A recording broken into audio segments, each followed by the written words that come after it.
The sorceress summoned a chicken-legged wooden house, packed in her companions, and fled before the pursuers closed in.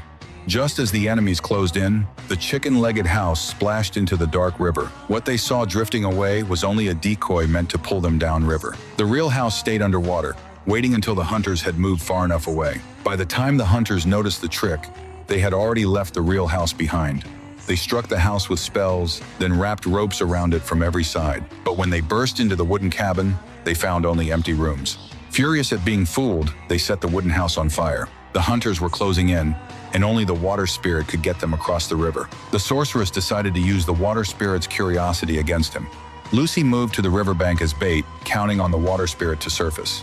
In an instant, the water spirit burst through the waves, and Lucy stood frozen, her face pale. He clamped onto her ankle and hauled her into deep water.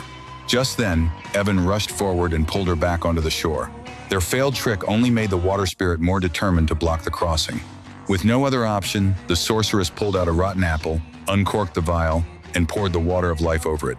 In seconds, the black spots faded, and the apple turned bright and fresh. Evan reached for the apple, but she brushed past him and bit into it without hesitation. The apple was her last chance to become someone the water spirit would listen to. In an instant, her aged face and body became those of a young girl.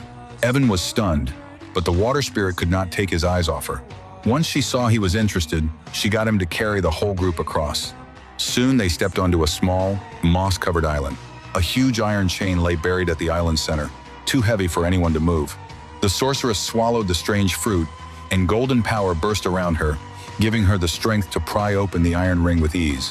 When the iron ring snapped open, the ground shook, and they realized the island was a giant whale. The next moment, the whale burst through the mist and into the sky, carrying them to a frozen mountain where everyone shook in the icy wind. Evan popped a candy into his mouth and casually tossed the wrapper, which the wind carried into the whale's air hole. At that moment, everyone grabbed the iron chain and leaned back, pulling with all their strength. The giant whale burst through the cold mist and shot into the sky.